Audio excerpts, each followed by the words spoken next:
അസുരൻ ഭാഗം 6. പതിവിലും അധികം വൈകിയിരുന്നു. വൈശാലി ഷോപ്പിലേക്ക് കയറി ഡ്രസ്സിംഗ് റൂമിൽ കയറി തൻ്റെ വസ്ത്രം മാറി പുറത്തിറങ്ങി. അവൾ നിഹാരികയെ നോക്കിയതും മുന്നിൽ നടക്കുന്ന ഒന്നിലും ശ്രദ്ധ പതിപ്പിക്കാതെ അവൾ മറ്റെങ്ങോ നോക്കി നിന്നു.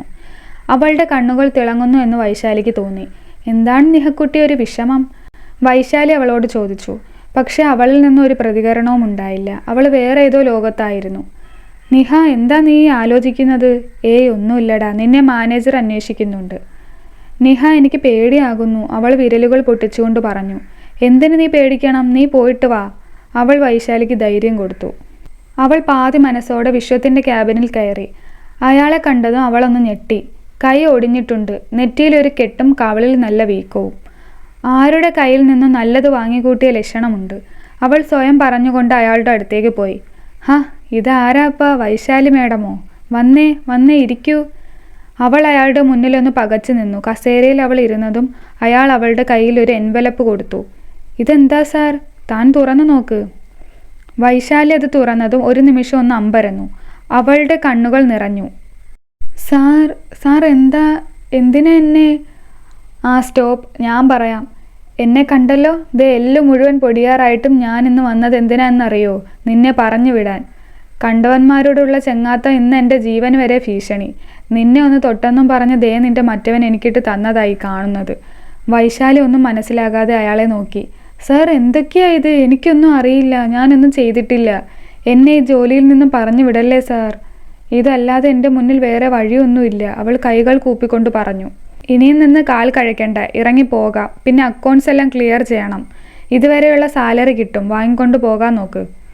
ഇനിയും പറയാൻ ഒന്നും ബാക്കിയില്ലെന്ന് അവൾക്ക് മനസ്സിലായി. വൈശാലി ഇറങ്ങി വന്നതും നിഹാരിക അവളെ ഒന്ന് നോക്കി നിന്നു. ഞാൻ പോകുക നിഹ. എവിടെയാണെന്നൊരു നിശ്ചയവും ഇല്ല. അടുത്ത ആഴ്ച വീട് ജപ്തിയാണ്, അതിനു മുന്നേ ഇറങ്ങിക്കൊടുക്കണം. മുത്തശ്ശനാണ് പ്രശ്നം. ഒന്നും അറിയിക്കാതെ ഞാൻ എന്ത് ചെയ്യുമെന്ന് എനിക്കൊരു എത്തും പിടിയും കിട്ടുന്നില്ല. വൈശാലിയുടെ സങ്കടം അവളിലൊരു നോവുണർത്തി. നിഹ, നീ ഇന്നലെ ഇവിടെ ഉണ്ടായിരുന്നില്ലേ? എന്താ അയാൾക്ക് പറ്റിയത്? ഒക്കെ ഞാൻ ചെയ്യിപ്പിച്ചു എന്ന് അയാൾ പറയുന്നത്. നീയെങ്കിലും ഒന്ന് തെളിച്ച് പറ. വൈഷു, അത് നിന്നെ കാണാൻ ഒരാൾ വന്നില്ലേ, നിന്റെ ഏട്ടൻ്റെ ഫ്രണ്ട്. അയാൾ ഇന്നലെ വീണ്ടും വന്നിരുന്നു. ആദ്യം നിന്നെ തിരക്കി, അത് കഴിഞ്ഞ് ഒരു ഉച്ച കഴിഞ്ഞ സമയത്ത് വീണ്ടും വന്ന് വിശ്വത്തിനെ പൊതിരെ തല്ലി. ഒടുവിൽ സെക്യൂരിറ്റിയാണ് അയാളെ പിടിച്ച് മാറ്റിയത്, അല്ലെങ്കിൽ അയാൾ ചത്തുപോയേനെ. പിന്നെയാ ഞങ്ങൾ അറിഞ്ഞത് നിന്റെ പേരിലാണ് വിശ്വത്തെ അയാൾ തല്ലിയതെന്ന്. വൈശാലി ഒക്കെ ഒരു കഥ കേൾക്കുന്നത് പോലെ കേട്ടിരുന്നു. ശേഷം പറഞ്ഞു, അല്ലെങ്കിലും എൻ്റെ കണ്ണൻ ലോകമായ ലോകം മുഴുവനുള്ള പ്രശ്നം എൻ്റെ തലയിലാണ് കെട്ടിവെക്കുന്നേ. ഇതും അത്ര തന്നെ. ഇനി ഒരു ജോലി കണ്ടെത്തണം. അവൾ നിഹയെ മറികടന്ന് പുറത്തേക്കിറങ്ങി. അവൾ സ്വയം വിലയിരുത്തി. ഇതായിരുന്നു വൈശാലി നീ? ഒരുത്തന് മുന്നിലും പതറാതെ തൻ്റെ ഇഷ്ടാനിഷ്ടങ്ങൾ ആരുടെ മുന്നിലും തുറന്നു പറഞ്ഞ് മറ്റുള്ളവർക്ക് ഒരേ സമയം ദേഷ്യവും സ്നേഹവും തോന്നിക്കുന്ന പ്രകൃതക്കാരിയായിരുന്നില്ലേ താൻ? പഠനത്തേക്കാൾ താല്പര്യം നൃത്തത്തോടായിരുന്നു. സ്വയം മറന്ന് അരങ്ങിൽ ആടി തിമിർക്കുമ്പോൾ എന്നിലെ സംതൃപ്തി ഉച്ചകോടിയിലായിരുന്നില്ലേ? എന്നിട്ടും ഇപ്പോൾ അവളൊന്ന് നിർത്തി. അതെ, മരിച്ചു പോയിരിക്കുന്നു. ആ പഴയ വൈശാലി ഏട്ടൻ്റെ ചിതയ്ക്കൊപ്പം എരിഞ്ഞു പോയിരിക്കുന്നു.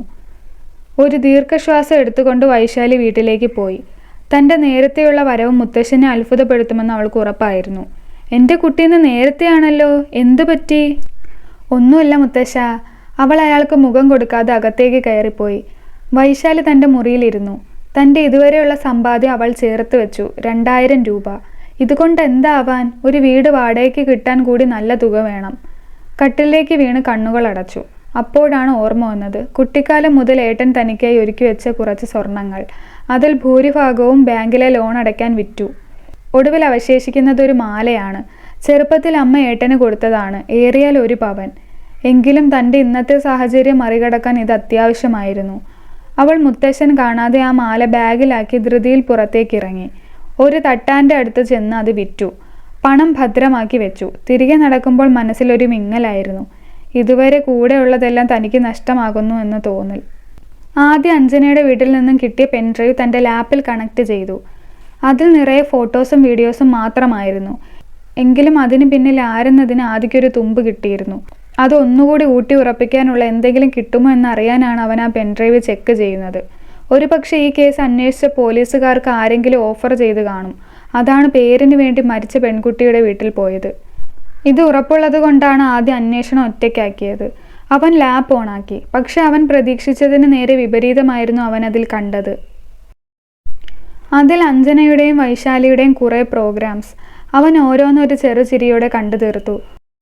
ഒടുവിൽ അവൻ കണ്ടു അന്ന് തന്നെ അത്രയേറെ ആകർഷിച്ച ആ ചിത്രം. അവൻ ആ ഫയൽ ഓപ്പൺ ചെയ്തതും കണ്ടത് അങ്കലാവണ്യം നിറഞ്ഞ ആ പെണ്ണഴകിയായിരുന്നു. അവളുടെ മുഖഭാവങ്ങളായിരുന്നു അതിൽ മിഴവേകിയത്. അവളുടെ മുഖത്തേക്ക് തന്നെ ആദി നോക്കിയിരുന്നു. ഉള്ളിൽ എവിടെയോ ആരോ അവൾ തൻ്റേതാണെന്ന് മന്ത്രിക്കുന്നത് പോലെ ആദിക്ക് തോന്നി. വൈശാലി. അവനൊരു ചിരിയോടെ അവളുടെ പേര് മന്ത്രിച്ചു. ഇന്നാണ് വൈശാലിയുടെ വീട് ജപ്തിയാകുന്നത്. അത് കാണാൻ ത്രാണിയില്ലാതെ അവൾ അത്യാവശ്യ സാധനങ്ങളെല്ലാം പെറുക്കി മുത്തശ്ശനുമായി മറ്റൊരു സ്ഥലത്തേക്ക് യാത്ര തിരിച്ചു. മറ്റൊരു ജോലി കണ്ടെത്താൻ കഴിയാതെ അക്ഷരാർത്ഥത്തിൽ അവൾ കുഴങ്ങുകയായിരുന്നു. മുത്തശ്ശൻ പലതവണ അവളോട് എവിടെയാണ് പോകുന്നത് എന്ന് തിരക്കിയെങ്കിലും അവളുടെ മറുപടി മൗനമായിരുന്നു. പിന്നെ ആ വൃദ്ധനൊന്നും ചോദിക്കാൻ പോയില്ല. പഴയ നാലുകെട്ടിൻ്റെ പ്രൗഢിയൊന്നുമില്ലാത്ത ഒരു ചെറിയ കൂരയിലേക്ക് അവർ മാറ്റപ്പെട്ടു. സമയം ഓരോന്നും അതിവേഗത്തിൽ കടന്നുപോയി. ഇതിനിടയിൽ വൈശാലിയെ തിരക്കി ആദ്യം പുറപ്പെട്ടിരുന്നു. ഒരു ദിവസം ഷോറൂമിൽ ചെന്നപ്പോഴാണ് നിഹാരിക അവനോടൊക്കെയും പറഞ്ഞത്. താൻ കാരണം അവളുടെ ജീവിതം നരകതുല്യമായതുപോലെ അവന് തോന്നി. പിന്നീട് അവൻ അവളെ തേടി ഒരു യാത്രയായിരുന്നു. ഒടുവിൽ കണ്ടെത്തി. തികച്ചും ഒറ്റപ്പെട്ട ഒരു പ്രദേശത്തൊരു കുഞ്ഞു വീട്ടിൽ അവളുടെ മുഖം. അവൻ്റെ കാലുകൾ പിന്നെ നിലത്തുറച്ചിരുന്നില്ല. വൈശാലി. അവൻ അവൾക്ക് അരികിലേക്ക് നീങ്ങിയതും വെറുപ്പോടെ അവൾ മുഖം തിരിച്ചു. വൈശാലി, ഐ ആം സോറി, ഞാൻ മനഃപൂർവ്വം തന്നെ. അവൻ പറഞ്ഞു പൂർത്തിയാകുന്നതിന് മുന്നേ അവൾ അവനെ നേരെ കൈകൾ വെച്ചു. മിണ്ടിപ്പോകരുത്, ഇറങ്ങിപ്പൊക്കോ ഇവിടുന്ന്. ഇനി ഈ വീടും കൂടെയുള്ളൂ മാറാൻ. സാറിന് എന്തു ആവാലോ അല്ലേ? പക്ഷെ ഞങ്ങളെപ്പോലുള്ള പാവങ്ങൾ ഇങ്ങനെ ഉപദ്രവിക്കാൻ നോക്കല്ലേ സാറേ, ജീവിച്ചു പൊക്കോട്ടെ. നിങ്ങൾ ഒറ്റ ഒരാൾ കാരണം എൻ്റെ ജോലി പോയത്. എന്തിനായിരുന്നു ഇതൊക്കെ? അവൾ തേങ്ങിക്കൊണ്ട് പറഞ്ഞതും ആദ്യം അവളുടെ മുഖത്തേക്ക് സൂക്ഷിച്ചു നോക്കി.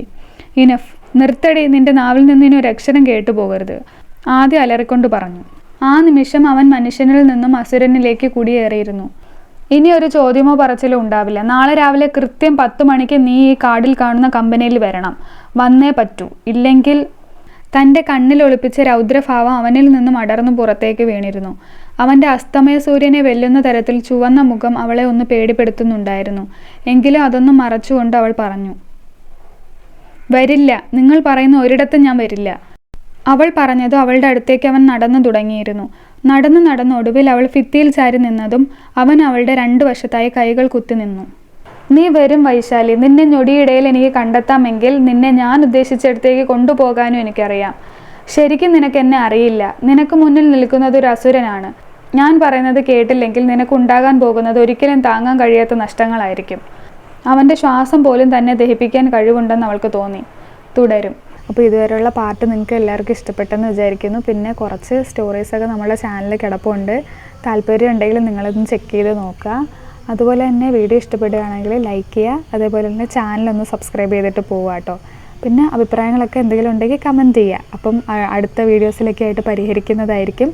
അപ്പോൾ എന്തെങ്കിലുമൊക്കെ ഒന്ന് കമൻറ്റൊക്കെ ചെയ്തിട്ട് പോവാം കേട്ടോ.